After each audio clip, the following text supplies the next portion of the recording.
제16장 그리스도의 신성과 인성, 오늘 5번째 보는 거고요. 310쪽 그 밑에서 2번째 문단 제일 밑에서 3번째 줄, 말씀의 성육신은 우리가 해결해야 할 문제가 아니며 해결할 수 없는 문제다. 오히려 하나님 자신이 그 말씀 가운데서 우리 눈에 보이신 그대로 우리가 기쁘게 고백하는 경이로운 사실이다.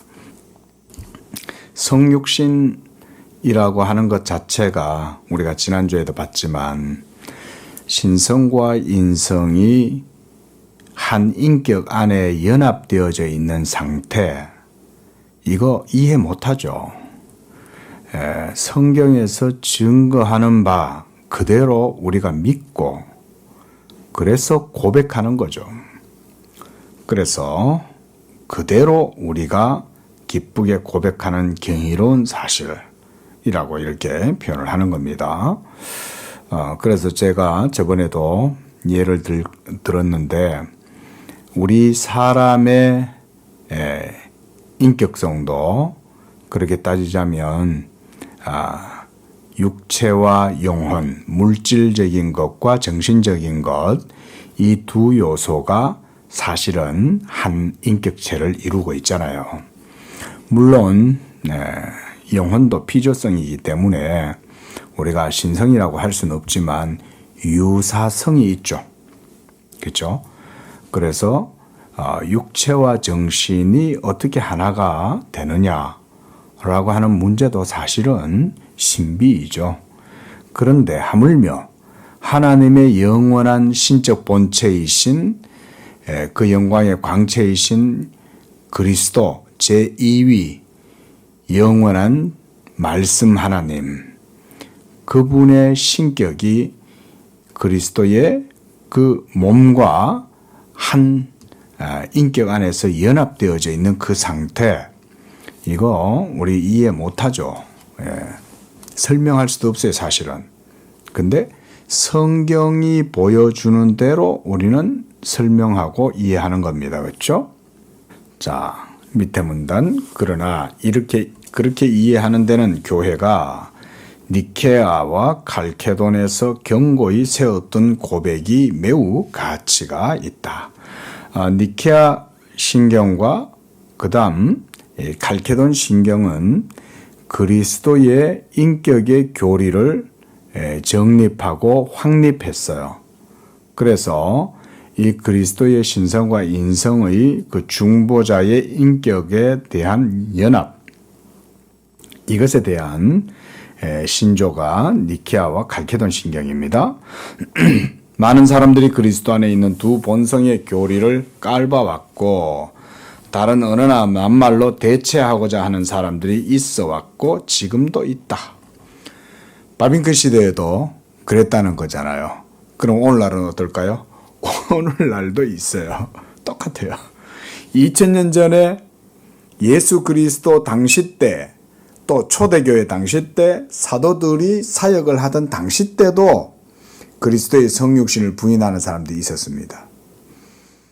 또 단성론을 주장하는 자들도 있고, 혼합을 주장하는 자들도 있고, 양태를 주장하는 자들도 있고, 양자설을 주장하는 자들도 있고, 다양한 그런 주장들이 있었어요. 오늘날도 똑같습니다. 자, 좀 정리를 해보면 결국은 믿음이 있느냐 없느냐 이 문제죠. 단순하죠. 단순하게 정리를 해보면 결국 그런 얘기인 거예요. 하나님에게서 난 자들은 그리스도에 대한 바른 믿음의 고백을 하게 돼 있다. 그러므로 하나님에게서 난 자들은 하나님께서 창세전에 그리스도에게 주신 자들이죠. 그렇죠? 하나님의 미리 아심받은 자녀들, 그들은 하나님에게서 난 자들이고 그들은 바로 예수 그리스도를 주님으로 고백하고 하나님의 아들로 고백하고 믿는 자들이다.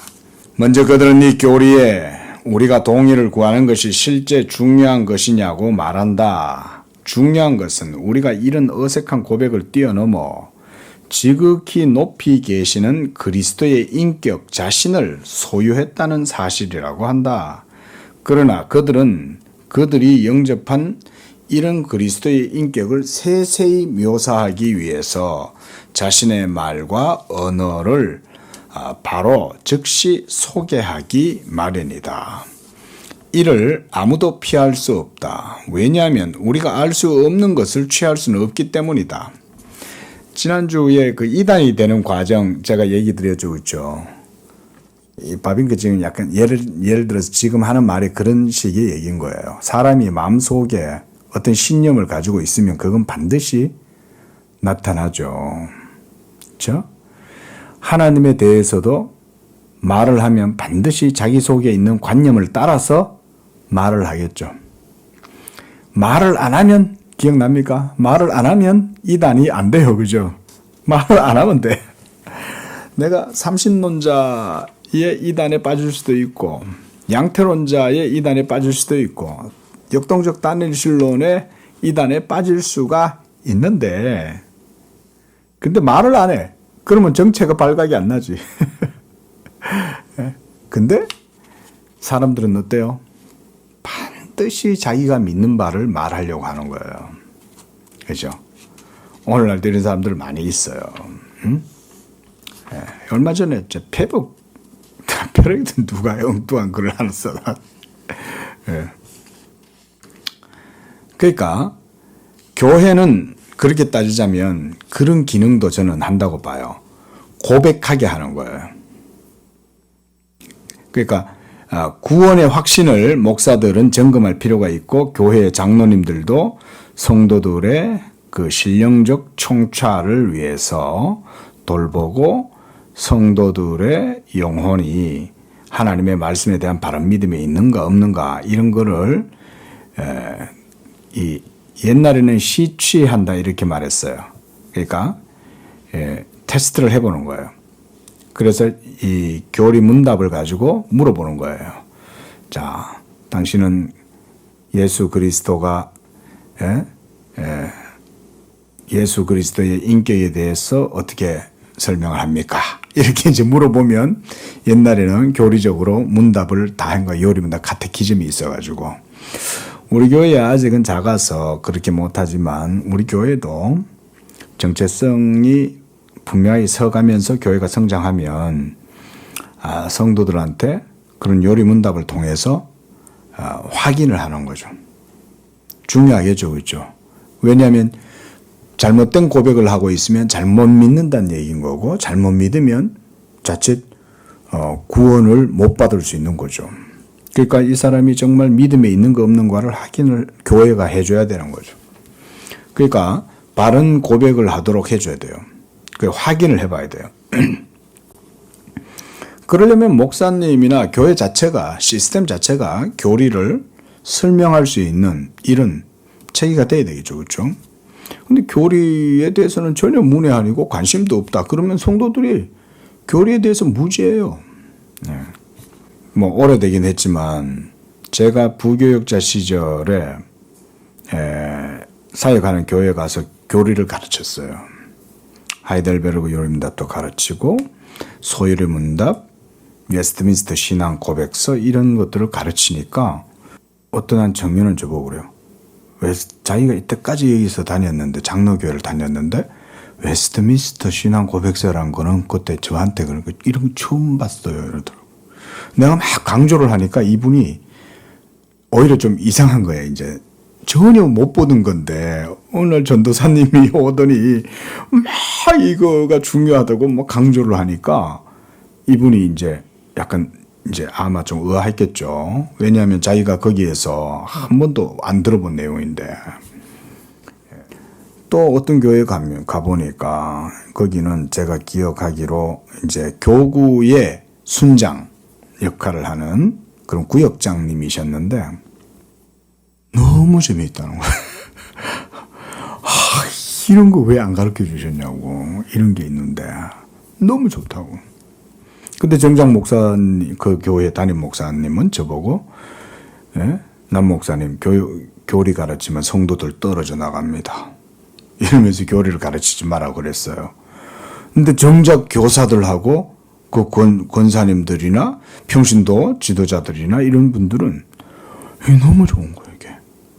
자기들의 신앙에 대해서 이렇게 확고하게 설명을 해주고 이렇게 이해를 제공해 준다는 것 자체가 신기한 거죠. 교회는 뭘 해야 되냐? 성도들의 믿음의 고백을 점검해야 돼요. 바르게 믿고 있냐?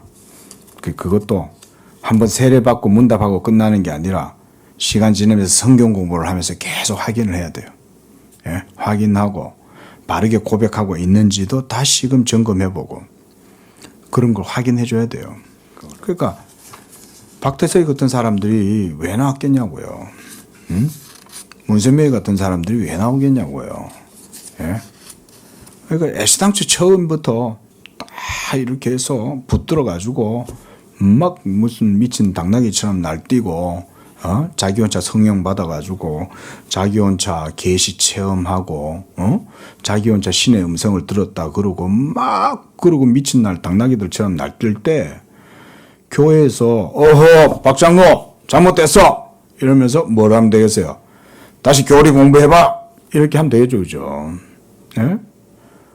그러니까 이게 교회가 그런 시스템이 돼야 돼요. 우리 교회에 아직은 그런 시스템까지는 안 되겠지만 장로님이 세워지면 장로님이 성도들을 확인을 해줘야 돼요. 예? 형제님 공부합시다. 이래서 1대1로 장로님하고 둘이 앉아갖고 가르쳐야 돼요. 장로님이. 목사만 교리 공부 가르치는 거 아니에요. 장로님들도 바르게 교리 공부를 배워서 그 교리를 가지고 가르쳐야 돼요. 그럼 본인들도 리마인딩 될 거 아니에요. 그렇죠? 그리고 또 후배들이나 교회 신도들을 또 가르칠 거 아니에요. 예? 그러면 장로님들은 그래 따지면 영적인 지도자로서의 책무를 하는 거죠. 물론 당연히 그거는 목사가 해야 될 일이긴 하지만 목사가 다 가르칠 수 없으면 장로님들도 그 역할을 하는 거죠. 원래 이게 우리 개혁교회의 순기능이에요. 원래 이렇게 해야 돼요. 이게 원래 기본적인 형식이에요. 그러니까 한국교회가 그런 부분들에 굉장히 많이 못한 거죠. 저는 어려서부터 합동교단에 자랐기 때문에 비교적 웨스트민스터 신앙 고백서라는 것에 대해서는 듣고 자랐어요.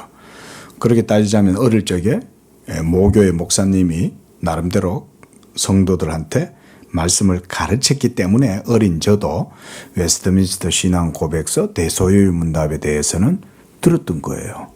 그게 뭔지는 잘 몰랐어도. 예. 근데 보다 더 심화해서 보다 더 구체적으로 가르쳤으면 더 좋았겠지만 어쨌든 그런 거라도 그래도 들었잖아.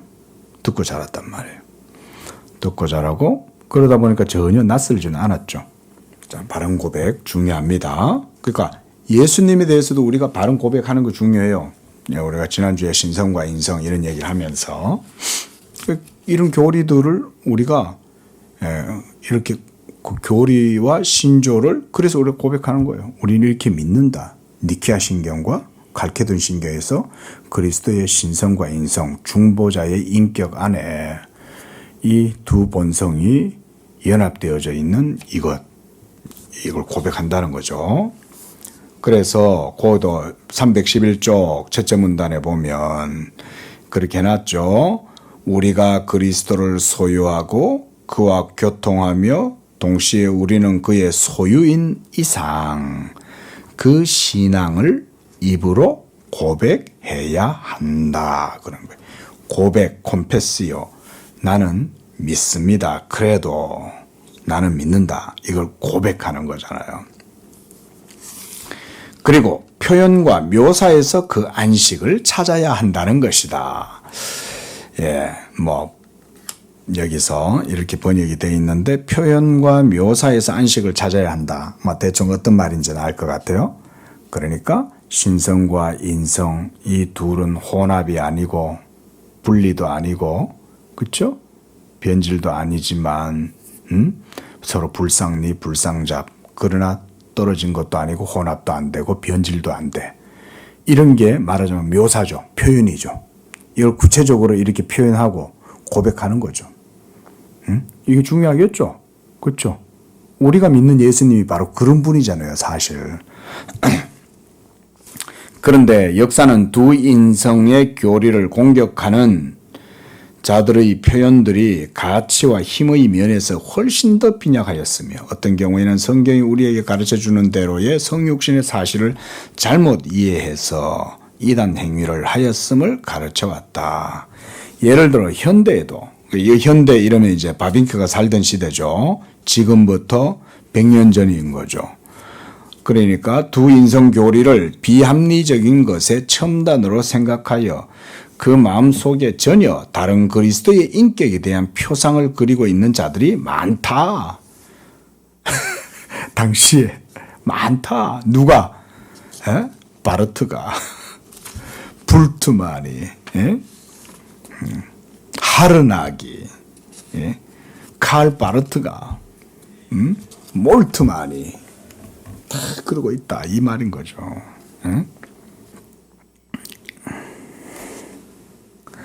그들이라고 해서 예수 안에 모든 사람들과 구별되고 그들을 초월하는 어떤 무언가가 있다는 사실을 부정할 수는 없다. 그들은 그리스도 안에서 인식하는 이런 신적인 것들을 신적 본성 자체에 참여하는 것으로 보지 않고 특별히 그리스도에게 주어진 신적 은사 혹은 능력으로 생각하고 있다. 그리스도에 대한 잘못된 이해죠. 네?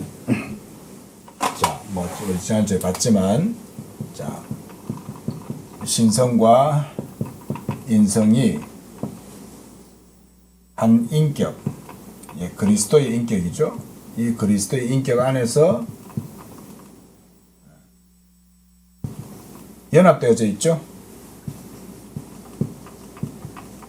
자, 이 상태, 이런 표현들을 우리가 이제 외워야 돼요. 항상 이걸 말할 수 있어야 되고. 근데 어때요? 사람들은 신성과 인성이 같이 있다고 하면 자꾸 이제 이 연합의 개념을 이해를 못하니까 신성이 인성을 데리고 있다고 생각하는 거죠. 왜냐하면 인성은 피조성이고 신성은 신격이잖아요. 그러다 보니까 디바인 네이처로서의 그 신성은 인성보다 더 강하잖아요. 그러니까 당연히 신성이 인성을 데리고 있다 이런 식의 관념을 떠올리겠죠. 그러면 안 된다 이거죠. 그런 식으로 그리스도를 생각하면 그들은 그리스도 안에서 인식하는 고유패 그리고 그리스도에게는 두 면, 즉 신적인 면과 인적인 면이 있다고 말한다. 신적인 면, 인적인 면 이렇게 번역을 해놓으셨는데요. 자, 그러나 그것이 신성이라고 보기보단 신적인 것, 뭐 이런 식으로 볼 수도 있는 거죠. 그렇죠? 그렇지 않으면 그가 두 가지 관점에서 보여질 수 있다거나 두 가지의 계속적인 지위, 즉 낮아지고 높아졌던 지위에서 살았다거나 혹은 그는 다만 인간에 불과하였을지라도 하나님의 사랑을 설교하고 대표적으로 리첼이라는 사람 뭐 이런 거죠. 그의 왕국을 세움으로 말미암아 하나님의 계시와 특별하고도 완전한 기관이 되었기 때문에 우리에게 하나님과 같은 가치를 얻었다고 한다. 하나님은 아니고 하나님과 같은 그런 유의 어떤 종교적인 권위나 어떤 신적인 면모를 드러내 보여준다. 하지만 신성과 인성이 연합되어져 있는 그런 두 성품이 본질적으로 연합되어져서 한 인격을 이루고 있다. 이런 고백은 아니다 이 말인 거죠. 그럴 수 있잖아요. 그렇죠? 예를 들어서 예수님을 4대 성령 가운데 하나로 본다. 그렇게 보는 거죠. 4대 성현이라는 말 속에 뭐가 있어요? 이 사람은 다른 범인들보다는 종교적으로 아주 어떤 뛰어난 탁월한 어떤 해안을 가지고 있다. 그래서 이 사람은 다른 사람보다는 뭔가 어떤 뭐라 그래요? 영험한 뭐 이런 식으로 우리 표현하죠. 그렇죠? 한마디로 뭔가 도가 다른 사람보다는 더 깊다. 말하자면 그런 거죠. 그리스도를 그런 식으로 본다는 거예요. 예? 그러면 그거는 신성을 갖고 있다는 얘기가 아니죠. 신성을 갖고 있다는 말하고는 다르잖아요. 뭔가 종교적으로 다른 사람보다 훨씬 탁월하고 뛰어난 통찰력, 해안을 가지고 있다. 뭐 이런 정도죠. 우리 옛날에 뭐 전설의 고향 같은 거 보다 보면 왜 그런 거 있잖아요. 어떤 승려가 딱 이렇게 승복을 입고 시주하면서 다니다가 어허 마가 끼었도다 이러면서 이제 어떤 사람을 향해 가지고 이제 딱딱딱딱 목타 이렇게 하면서 그런단 말이죠. 그러면 그걸 범인들은 어때요? 아 스님 제가 그런 게 있나요? 아 저를 위해서 좀 저걸 해주세요. 기도를 해주세요. 뭐 쉽게 말하면 이제 그런 식으로 생각한다 이거죠. 그리스도도. 그러면 안 되죠. 자, 그래서 그러나 아무 편견 없이 읽는 자는 누구든지 이런 관념들은 교회의 고백에 있어서 아주 많은 변형들일 뿐만 아니라 사도의 증거에 기초하여 오랫동안 교회가 고백해왔던 것과 전혀 다른 인격에 대한 개념이다. 그건 한마디로 말하자면 세상의 종교, 자연 신론적인 그런 자연 계시적인 그런 개념 이런 데서 다 나오는 거죠. 어떻게 보면 이제 우리가 이제 개혁 신학자, 특히 지금 바빙크 거를 보고 있는데 이 바빙크 같은 이제 아주 정통한 개혁 신학자들은 특히 이 계시의 개념에 대해서 굉장히 많이 신경을 써요. 그럴 수밖에 없죠. 참된 계시, 그렇죠? 우리가 계시라고 할 때 이게 참 계시가 있고 말하자면 거짓 계시가 있겠죠. 계시가. 이것에 대한 구별을 분명해야 되겠죠. 개혁 신학자들 입장에서는. 뭐 이방 종교들 뭐 다 계시 받았다고 다 말하죠. 내가 계시 받았어. 말이 그러잖아요. 몰몬교도 계시 받았고 제7일 안식교도 계시 받았다고 그러고 뭐 무슨 이만희도 계시 받았다고 그러고 뭐 다 계시 받았다고 그러죠. 계룡산에서 계시 받았다. 삼각산에서 계시 받았다. 뭐 이러면서 그래가지고 막 하얀 말을 타고 백마 타고 등장하고 사진 찍고 뭐 이러잖아요. 그러면 참계시와 거짓계시에 대한 구별이 아주 필요하죠. 그렇죠? 그러니까 바빙크 같은 이런 이제 개혁 신학자들은 이런 것에 대해서 아주 설명을 자세하게 하는 거예요. 기본적으로 거짓 계시는 하나님이 말씀하신 것들이 아닌 건데 그럼 어디서 나왔겠어요? 다 인간 자신 안에서 나오는 거죠. 인간 존재 안에서 나오는 것들인 거예요. 인간의 지혜, 인간의 지식, 한마디로 이성 안에 있는 깊은 것. 근데 그게 깊은 것이라도 계시가 없이 인간 안에 깊은 것들을 꺼내면 그게 종교죠. 거짓 종교죠. 인간 안에는 종교의 씨가 있잖아요. 그죠? 종교를 한마디로 요약하기가 쉽지가 않아요. 원래. 인간 존재 전체를 종교라고 해도 될 정도로 종교라는 표현은 굉장히 넓은 표현이에요. 근데 거짓 종교가 있고 참 종교가 있죠. 근데 참 종교는 그럼 뭐가 참 종교일까요? 참 종교는 당연히 바른 계시가 있는 종교가 참 종교죠.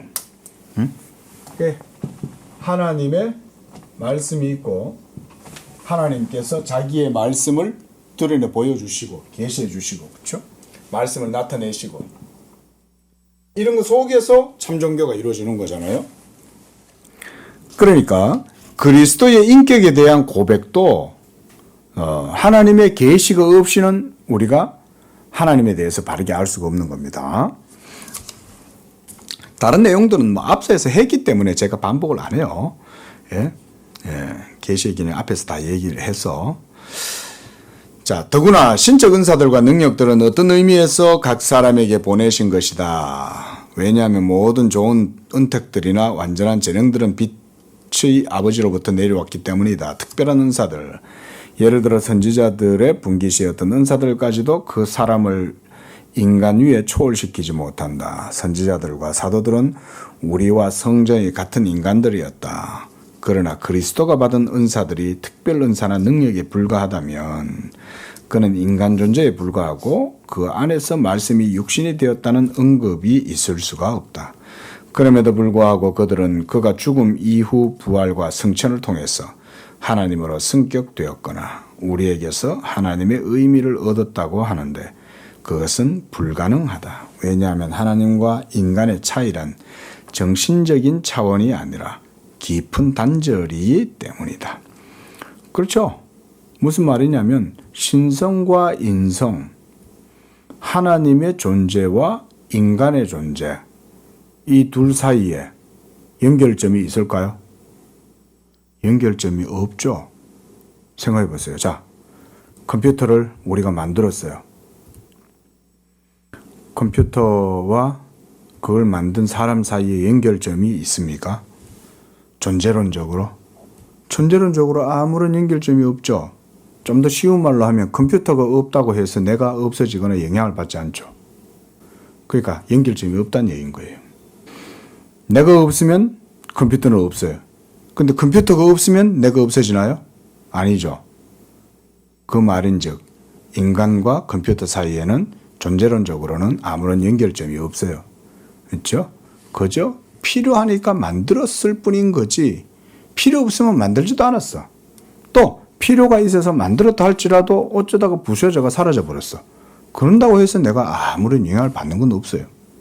그 밑에서 세 번째 줄.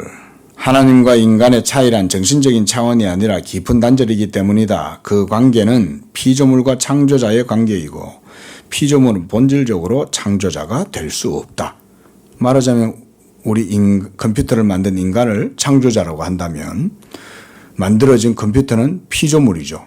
그 피조체는 없어도 아무런 이제 개발자에게 아무런 영향을 주지 않죠. 그렇다 따지면 자 312쪽입니다.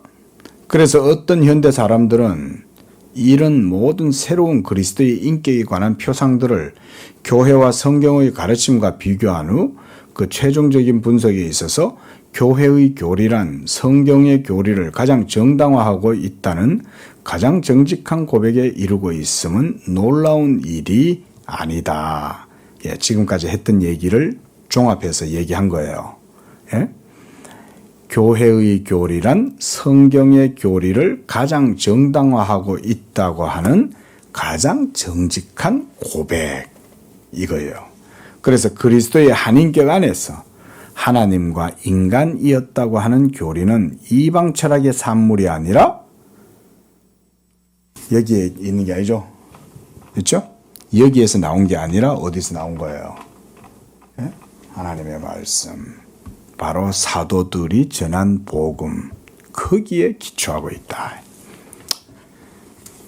자, 말씀으로서 태초에 하나님과 함께 계셨고 자신이 곧 하나님이셨으며 하나님의 형체 가운데 있었으되 하나님과 동등됨을 취하지 않으시고 하나님의 영광의 광채시요 그의 본체에 표현된 형상이신 그분이 때가 참에 육체가 되셨고 여자에게서 나시사 자신을 무로 하시고 낮추셨다 이 말인 거죠.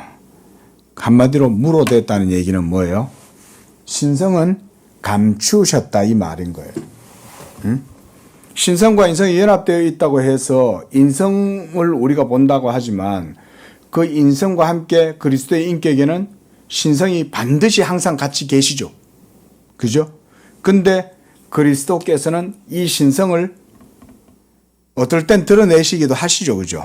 예를 들어서 바다의 풍랑을 잠잠케 하신다든지 죽은 자를 살리신다든지 이런 여러 기적들은 뭐 풍랑을 꾸짖는데 풍랑이 말을 들어요. 그거는 신성의 모습을 보여주는 거죠. 응? 그럼에도 불구하고 항상 예수님의 모든 사역에서 주님은 이런 신적 능력과 영광을 감추려고 많이 애쓰셨죠. 그렇죠? 자기를 드러내지 아니하시니라. 이렇게 얘기하시잖아요. 그 다 이유가 있습니다. 그렇게 하시는 건 뭐 때문일까요? 우리의 구원을 이루기 위해서, 의를 이루기 위해서 그리스도가 인성을 강조하시는 거예요. 연합되어져 계시지만 인성을 드러내시되 신성은 자꾸 감추시는 거예요. 본인이 일부러, 의도적으로. 응? 왜 신성을 감추시냐? 신성이 드러나면 인성으로 말미암아 우리는 구원을 얻잖아요. 그렇죠? 그리스도께서 인성을 통해서 우리를 위한 의를 다 이루셔야 되고 우리가 바로 그 그리스도를 통한 구원의 은혜를 누려야 되는데 신성이 강조돼 버리면 하나님이 우리를 구원하시는 진리가 도리어 왜곡되거나 물론 뭐 예수님이 하시는 거니까 왜곡이 될 일은 아니겠지만 우리가 오해할 수 있죠. 그렇죠? 그리스도의 인성을 통해서 우리에게 베풀어 주시는 구원의 진리가 중요하죠. 그렇다고 해서 신성이 떨어져 있거나 분리되어져 있거나 그런 건 아니죠. 그럼 어떻게 계신 거예요? 인성과 신성이 항상 같이 계셨단 말이죠. 그렇죠? 하느님 안에서 연합된 상태로 같이 계셨잖아요. 그러면 예수님이 공생애 하는 동안 신성은 어떻게 하신 걸까요? 감추시는 거예요. 예수님이. 예? 여기서도 이제 그런 얘기를 하는 거예요. 그래서 자신을 무로하셨다 이렇게 표현하는데 무로했다는 말은 감추셨다는 얘기지 없어졌단 말이 아니죠. 이해되시죠? 자, 그 밑에 문단 여기서 첫째로 포함된 의미는 그리스도는 하나님이셨고 지금 하나님이시고 영원히 하나님으로 남아있을 것이라는 말이다. 그렇죠? 신성과 인성의 연합은 자, 이 신성과 인성이 연합이 안 되었던 때가 있었습니까? 있었죠. 그렇죠? 그러면 이제 신성과 인성이 연합되어졌어요. 그러면 앞으로 미래에 신성과 인성이 떨어지거나 혼합이 되거나 그럴 일이 있습니까? 그것도 아니죠. 그죠? 그때도 영원히 시간이 지나도 그리스도의 인성은 인성으로 신성은 신성으로 고유한 이 성품은 그대로 가지고 있어요. 예, 그 얘기입니다. 자, 그 다음 넘어가고요. 그 밑에 문단 그러나 어떤 사람들이 하듯이 이것을 그리스도가 성육신이 되어 낮아지신 분으로서 온전히 혹은 부분적으로 신성을 스스로 박탈하셨고 그의 신적 속성들을 버리셨고 높아지신 신분에서는 그 위에 다시 점점 그것들을 입으셨다는 의미로 취급하는 것은 잘못이다. 자, 신성이 없어진 것도 아니고 그렇죠. 신성을 스스로 박탈하신 것도 아닌 거예요. 버리신 것도 아니에요. 항상 같이 연합된 상태로 있는 거예요. 이해되시죠? 성육신 하신 이후부터는 그렇죠? 자, 성육신 이후부터는 신성만 계시는 게 아니라 신성과 인성이 항상 연합되어져 계시되 신성을 무로하셨다는 얘기는 자기를 낮추셨다는 얘기인 거예요. 그래서 신적 본성과 능력과 영광은 내려놓으시고 감추시는 거예요. 같이 있어요. 항상 같이 있는데 예수님은 우리를 위한 의를 이루기 위해서 이런 것들을 이렇게 하셨다. 그 얘기입니다. 자, 그래서 하나님은 자신을 부정할 수 없는데 어떻게 이런 일이 있을 수 있으며 그는 본질적으로 무변한 자로서 모든 되는 것과 변화하는 것을 초월하고 있지 않는가. 그렇다. 그는 자기 신분이 아닌 신분이 되었을 때도 아버지의 독생자의 신분 그대로 남아있다. 그러나 사도가 말한 것은 사실 그리스도께서 자신을 없이 하셨고 하나님의 형체 가운데 있었던 그분이 인간의 형체와 종의 형체를 입으셨던 것이라는 의미에서였다. 그것을 고상하면서 단순하게 표현한다면 그의 성육신 전에 그리스도는 본체와 속성에 있어서 성부와 동일할 뿐만 아니라 하나님의 형체를 가졌다. 그러니까 성육신 전에 이 성육신 이전에는 삼일체 가운데 성부 하나님과 본체론적으로 동등하죠. 존재와 영광과 지혜와 능력에 있어서 동등하신 거예요. 그전에는 그는 하나님과 같이 보였고 그의 영광의 광채요 그의 본체에 표현된 형상이었다. 누구든지 그를 볼 수 있었다면 그를 직접 하나님으로서 알았을 것이다. 그렇죠? 구약시대 때 아브라함이 여호와를 뵙는 거죠. 누굴 봤어요? 예수님을 본 거죠. 마노아가, 삼손의 아버지 마노아가 예수님을 만난 거죠. 근데 그를 보고 우리가 하나님을 만나 봤으니 우리가 죽을 거다, 이렇게 말하죠. 이사야 선지자가 여호와의 영광이 성전에 임하는 걸 본 거죠. 누구의 영광일까요? 예수님의 영광인 거예요. 예? 모세가 시내산에서 여호와께 영광을 보여달라고 했는데 하나님이 영광을 보여주신 거죠. 내가 내 영광을 너에게 보여주면서 지나갈 때에 내 손으로 너를 덮고 너는 내 얼굴을 보지 못하고 내 등을 보리라. 누구의 등이에요? 제2위이신 성자의 등이신 거예요. 응? 그러니까 구약시대 때도 이렇게 그리스도의 신성은 구약시대 때도 나타나요. 응? 근데 그러나 313쪽 성육신이 되었을 때 여기까지 하면 되겠네요. 자, 그러나 성육신이 되었을 때 신분이 바뀌어졌다. 이제 비하의 신분이 되신 거죠. 낮아지심의 상태. 자, 낮아졌다고 해서 신성이 없어진다? 어떻다 그랬어요? 아니라 그랬죠. 그죠? 그러나 하나님이 자기를 낮추시는 거예요. 드러내시지 않는 거예요. 예?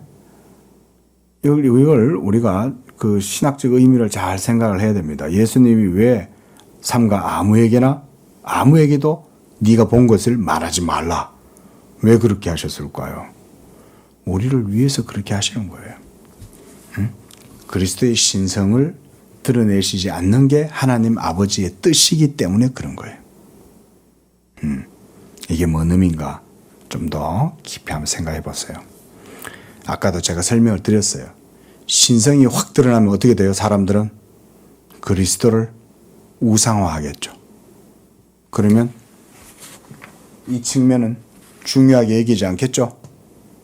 그렇게 되겠죠? 이거는 거의 100% 그렇게 돼요. 지금도 마찬가지예요.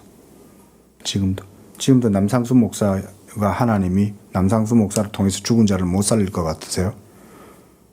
하나님이 하시면 하실 수 있어요. 근데 하나님은 그렇게 안 하시죠. 왜 안 하실까요? 그러니까 남상수 목사한테 능력 안 나타나는 게 오히려 좋은 거야. 이래 생각해야 돼요. 능력 나타나면 이 믿음이 연약한 여러분들이, 우리 성도들이 남상수 목사를 어떻게 하겠어요? 추앙하겠죠. 그리고 남상수 목사는 추앙받고 싶어 하겠지. 그럼 뭐가 되나요? 제2의 박태서이가 되는 거죠. 이해되시겠어요? 예수님이 자기의 신적 권세와 영광과 능력을 감추시는 거죠. 예. 유다가 예수님을 유대인들한테 팔았어요. 유대인들이 예수님을 잡으려고 검과 망치를 가지고 들고 몽치를 가지고 예수님 잡으려고. 근데 베드로가 있다가 칼을 가지고는 확 하고 대제사장 말고에, 그 대제사장의 종 말고에 귀를 갖다 확 베버렸네. 귀가 떨어졌어. 자, 보세요. 그때 예수님이 어때요? 귀를 주워가지고 말고의 귀에다 다시 갖다 붙여주죠. 이렇게. 그 신적 능력이죠. 예? 근데 예수님 그때 뭐라 그래요? 칼을 거두어라. 내가 아버지께 구해서 12영 더 되는 천사를 보내서 이 사람들 단숨에 내가 다 제거할 수 있지 않겠냐? 그러죠. 응? 근데 예수님 그렇게 안 하시죠. 왜 그렇게 안 했어요? 그리고는 낮아지셔서 인성을 드러내시죠. 아까 제가 말씀드렸어요. 인성이 드러나야 우리를 위한 대리적 속죄가 온전하게 이루어지는 거예요. 그리고 예수 그리스도에 대한 우리의 믿음도 온전해져요. 그리고 예수 그리스도에 대한 그 믿음이 온전해지면 그 다음 마지막으로 하나님 아버지께 대한 합당한 찬양과 경배와 영광이 드려지게 되는 거예요. 예수님은 거기에 포커스를 맞추는 거예요. 이 자기에게 주신 자들을 구원하시되 자기에게 이 양떼들을 맡기신 하나님 아버지께도 영광을 돌리셔야 돼요. 자기가 영광을 취하시면 안 돼요. 근데 신적 능력을 막 예수님이 막 부리는 거야. 그럼 어떻게 되겠어요? 하나님 아버지께 영광을 못 돌리죠. 요까지만 설명할게요. 기본적으로 아시겠죠, 그렇죠? 그런 내용이에요. 그래서 인성을, 그렇다고 또 인성을 일부러 또 강조하고 그런 것도 아니야. 그냥 그리스도의 인격으로 하시는 거야, 그냥. 예? 인성만 강조한다, 그것도 틀렸어요. 그런 건 아니고, 그냥 두 성품이 그냥 연합되어져 있어. 이거 그냥 자연스러워. 예? 그리고 이 그리스도께서 이 바로 중보자의 인격으로 하나님 아버지의 뜻과 영광을 위해서 일하심과 동시에 하나님의 택하신 백성들을 향한 구속 사역도 동시에 같이 만족시키고 이루시는 거죠. 그렇죠? 그런 의미예요. 지금 바빙크가 그런 식으로 지금 얘기를 하고 있는 거예요. 자, 그래서 313쪽 두 번째 문단 따라서 역시 성육신이 의미하는 것은 있었던 모습 그대로 남아 있었던 분이 자기 모습이 아닌 형체가 되었다는 말이다. 이 일이 시간의 한 시점, 역사의 어떤 한 순간, 즉 성령이 마리아에게 임하시고 지극히 높으신 이의 능력이 그녀를 덮는 그 시간에 되었다. 한마디로 마리아의 태에 말씀이 육신을 취하셔서 착상되는 그 순간, 이건 거죠. 예? 그리스도의 몸이 생겨나는 순간에 있었을 거 아니에요. 마리아의 몸 안에서, 그죠? 예? 마리아야, 지극히 높으신 네가 너를 덮으리니, 예? 네 안에 있는 이는 그리스도시다. 하나님의 아들이다. 라고 얘기했을 때 벌써 마리아의 태중에 있는 건 신성과 인성이 연합된 상태의 악인 거예요. 이미 마리아의 복중에 있는 아기는 우리의 그리스도예요. 벌써. 그러니까 엘리자벳이 그걸 증거하려고 성령이 충만해가지고, 예? 이 자기 사촌 여동생인 마리아가 자기 집에 들어온다는 얘기를 듣고는 있는데 막 성령이 감동돼가지고 내 주의 모친이 내게 나오니 이 어찌된 일인가 이렇게 말하는 거죠. 내 주의 모친, 내 주님이라고 할 때 그 누구예요? 그 주님은 누굴 얘기하는 거예요? 성자 예수 그리스도가 이미 엘리자벳의 주님이시죠. 벌써 신성과 인성이 연합되어진 중보자의 인격으로 마리아의 태중에 계시니 이제 착상됐어요. 태에. 예? 그래서 이제 점점점 이제 막 세포가 이 육체가 이제 분열되고 세포가 이제 분열되면서 점차 이제 형상이 생겨날 거 아니에요. 예수님의 형상이. 그러나 동시에 그 일은 수세기 전에 준비되었던 일이다. 자, 제가 저번에도 얘기했어요. 구약의 모든 역사는 뭘 준비하는 사건들이었다? 그리스도의 하나님의 아들의 몸을 준비하는 시간이었다. 여기서도 그런 얘기하죠. 동시에 그 일은 수세기 전에 준비되었다. 이 성육신. 우주적 사건이죠. 생각해봐요. 잘 생각해보세요. 제가 이런 걸 많이 강조하잖아요. 하나님의 영원한 말씀 제2위 성자 예수 그리스도가 사람이 되신다면 그거는 엄청난 사건이죠. 우주적이 어떻게 보면 창조보다 더 대단한 사건이잖아. 창조도 무에서 아무것도 없는 것에서 생겨난 것이지만 하나님이 사람이 되셨다라고 하는 것 자체는 이거는 사실은 그렇게 따지자면 창조주가 사람이 되신 거 아니야. 그러니까 사실은 이거는 역사적 의미로도 어마어마한 거죠. 안 그러겠어요? 그렇죠? 대단한 일이죠. 예? 군대 있을 때 사단장이 예? 예하 부대에 어떤 한 대대에 온다 이렇게만 해도 야단 나죠. 군바리들 아침부터 일어나서 청소 다 하고 싹 사단장이 와보지도 않는 저 뒤에 화장실까지 청소 깨끗이 다 하죠. 혹시나 올까봐. 근데 온 우주 만물의 창조주가 사람의 몸을 입으시고 그 때가 분명히 하나님의 영원한 작전 가운데 정해져 있었다고 생각해 봐요. 그래서 갈라디아서 4장 4절에서 사도 바울이 그러죠. 때가 참에, 때가 참에, 바로 그때 예수 그리스도 영원한 말씀이 육신을 입으시는 그때. 이건 우주적 사건이에요. 종말론적 사건이면서 엄청난 위기와 격변이 일어나는 사건이에요. 대단한 사건입니다. 근데 보통 우리가 예수님을 이렇게 교리적으로 이해를 안 하니까 신성과 인성이 연합되었다라고 하는 말을 별로 안 들으니까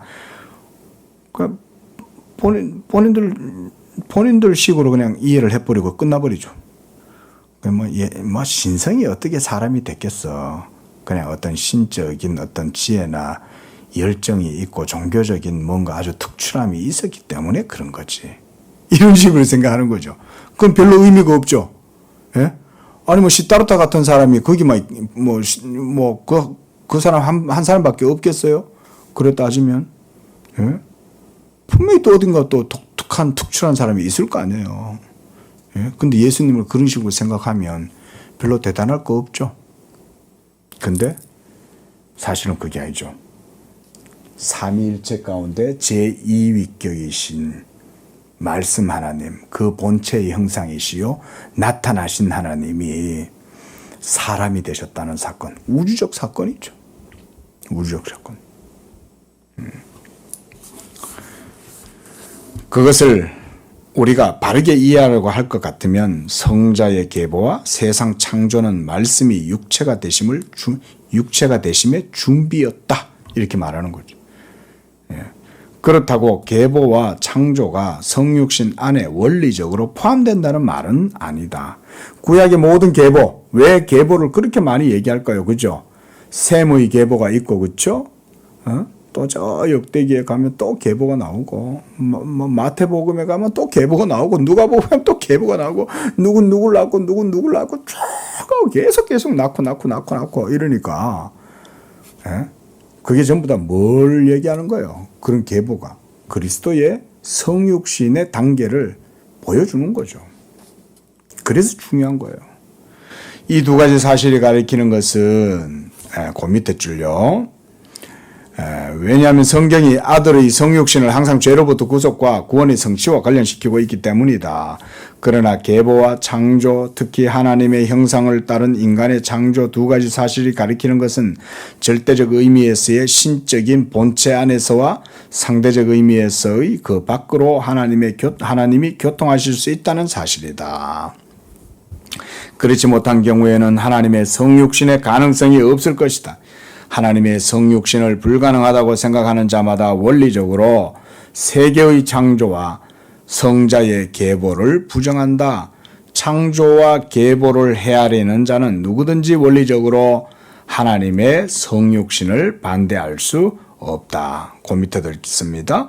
그럼에도 불구하고 직접 말씀의 육체가 되심은 타락 직후로부터 시작하여 이스라엘 역사 속에 계속되었고 마리아의 축복에서 절정에 도달한 계시 속에 준비되었다. 전 구약은 여기서 바빙크도 말하죠. 전 구약이라 그랬어요. 모든 구약은 하나님이 때가 차면 인간 안에 계속 거하기 위해 그에게 계속적으로 누구에게 성육신하신 예수님에게 계속 접근하는 역사다. 이게 바빙크 신학의 이런 거예요. 예. 그래서 제가 그런 설명하는 거예요. 구약의 모든 역사는 그리스도의 몸을 준비하는 단계라는 거예요. 왜냐하면 그건 너무나 중요하니까. 그러니까 하나님이 아브라함을 향해서 얘야 아브라함아 네 아들 이삭을 데리고 가서 모리아 산에서 번제로 드려라. 바로 거기가 그리스도께서 하나님께 자기를 드린 곳이 그곳이죠. 응? 두렵도다 이것이요. 이것은 살아계신 하나님의 성전이로다. 거기가 바로 베델이죠. 하나님의 집이죠. 그게 전부 다 뭘 가리키는 거예요? 그리스도의 성육신을 보여주는 거예요. 그걸 다 준비하는 거예요. 구약의 모든 역사가 다. 이런 게 성경의 깊은 사상인 거예요. 바빙크 같은 신학자가 되니까 이런 얘기를 이렇게 툭툭툭툭 하는 거예요. 자, 여기까지 보겠습니다. 다음 주에 계속, 다음 주가 되면 이제 마지막으로 다 보겠네요. 기도하겠습니다. 자비로우신 주 하나님 아버지, 우리를 억만 죄악 가운데에서 구원하시고 우리를 모든 저주와 진노 가운데에서 구원하시며 하나님의 새 생명을 주시고 우리로 하여금 하나님의 자녀되게 하시고 언약 백성 삼으시기 위하여 하나님의 영원한 말씀이 육신이 되시고 그 중보자의 위격으로 우리를 위한 모든 의를 이루시고 십자가에서 피를 흘리시고 우리를 위하여 모든 생명과 물을 다 쏟으신 주님이 이제 우리를 위한 의를 이루시고 이제는 누구든지 그 예수 그리스도를 믿는 자들마다 구원을 얻게 하시고 제사함 얻게 하시니 감사합니다.